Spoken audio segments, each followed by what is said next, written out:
Manor Lords. Again.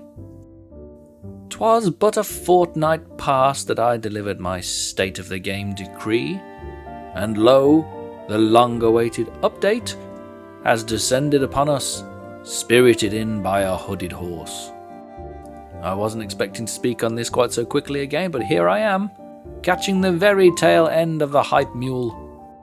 For what it's worth, I needed some time to wrap my head around what we've actually been delivered. Now, you know me, I'm no min-maxer nor number monger, so if you seek the sacred art of perfect efficiency, go forth to someone like Tacticat, wise in the way of optimization. I'm here to answer one simple question. Is it fun yet? And are the castles any good? This is Manor Lords and I'm Lord Bara. So, you've built your church and now you're trying to find out how to get some tax revenue. So now you know it's time to build the manor/castle if you haven't already. In Manor Lords, they're combined into one single thing. At least for the time being, because I think there's more to this update than meets the eye. There were so many changes included in this update, I'm not even going to talk about them all. I consider that a little bit spoilery if I'm honest.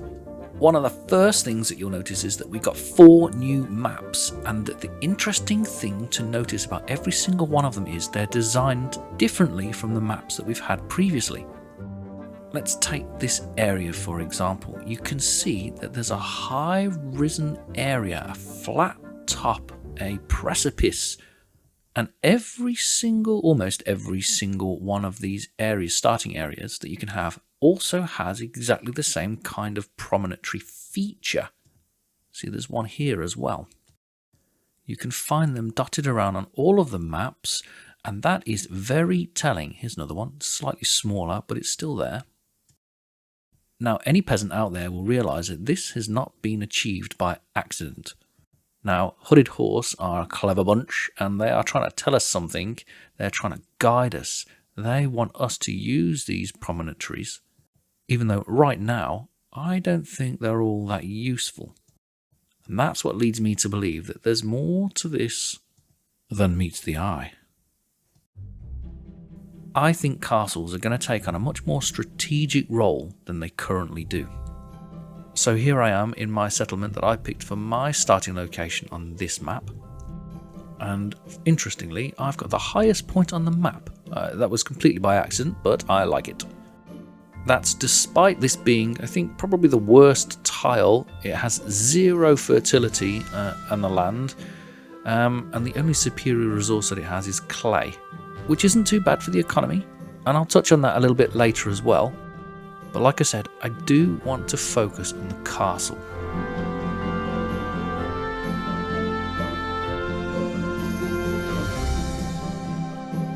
When you come to build your castle, you'll pop up in your menu and you'll notice that you have 3 options now.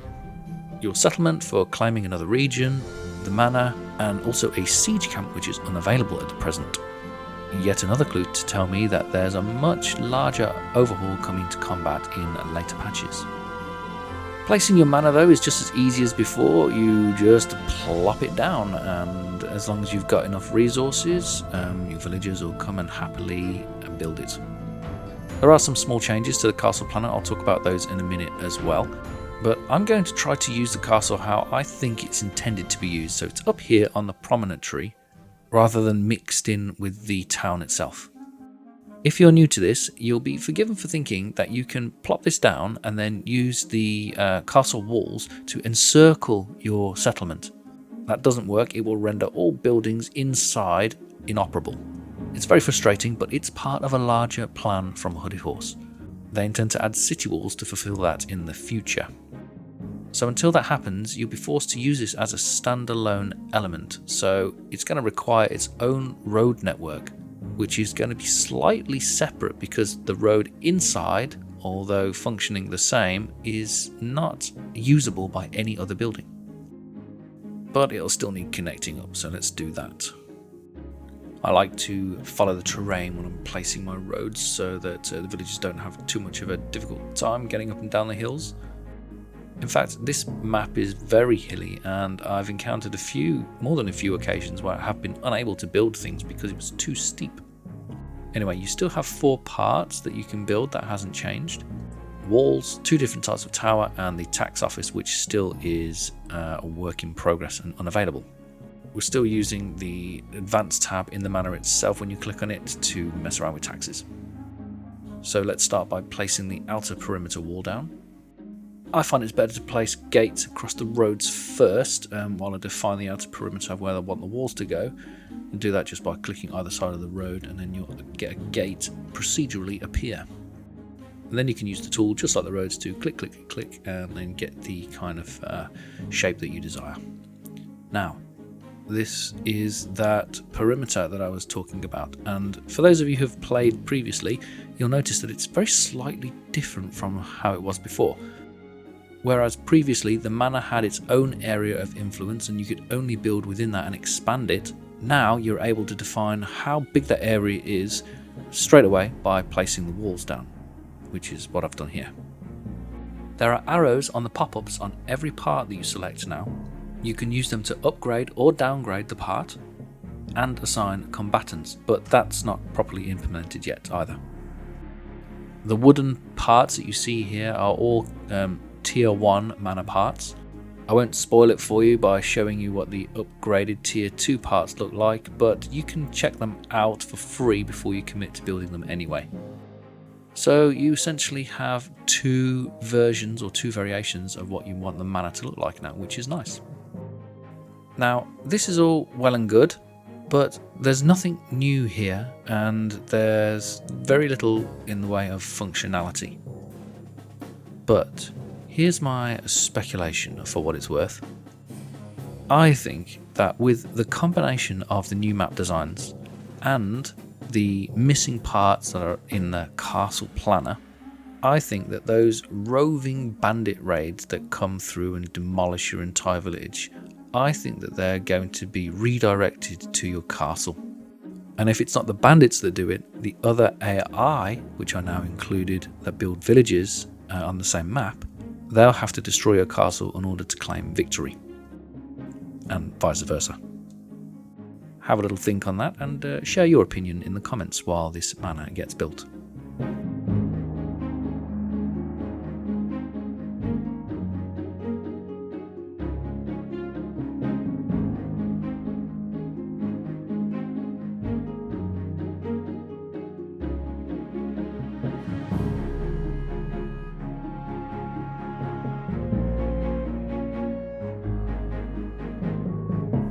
Once you've built your manor and you've set up your taxes, you'll start earning gold so you can pay the king.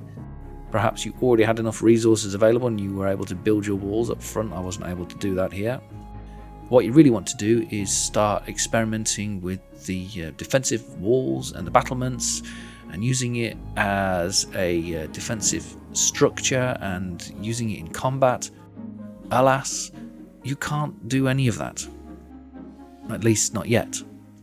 Now, I am not in any way, shape or form saying that Hooded Horse haven't delivered progress here, but I was really hoping for some improvements in this area, and you might feel the same.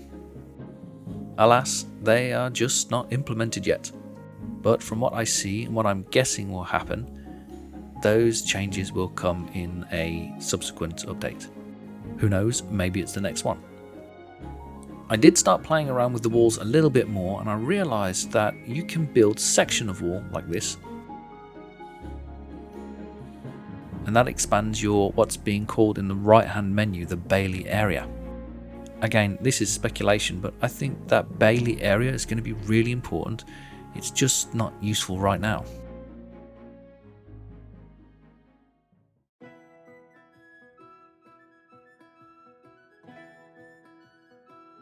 So, disappointingly, really with the castle, nothing has changed. In terms of functionality of the castle, things have pretty much remained the same. There's just a couple of the parts now work as they are intended. You can get a retinue and define the castle's area of influence in a more intuitive way. Hooded Horse have been very upfront and transparent in their communications with us. They essentially grew from a one-man team into a small studio, turning what was a noodle soup of solo developer code into something that everybody can use. So in a sense, this is as bad as it gets, but it's also at the very beginning of their development cycle. I don't know what their plans are. All I know is that from a gameplay perspective, things right now still feel a bit hollow. At present, the castle is nothing more than a glorified tax menu. It feels clunky, but that's because it's so incredibly unfinished and undeveloped. You can tell that there are parts missing all over it. I'm not going to pretend that I'm not disappointed, but I understand why things have happened like this. The only sensible thing to do is wait to see what the next updates bring, which Hooded Horse themselves have promised will be faster, more regular, and have more content. I'm not shilling, I'm not. If I don't get a castle update in the next 1 to 2 patches, you'll hear from me. So, to answer my original question, is Manor Lords fun yet? I think it's about as fun as it was before. So if you enjoyed it before, you'll still enjoy it. And if you found it a little bit shallow before, then you'll still find it shallow now. One of you can put that in the TLDR, I don't have time. Anyway, that's all I've got time for, so thanks for watching, thanks for listening, if you have been. This has been another Manor Lords review. I have been Lord Bara. Don't forget to like and subscribe, bye!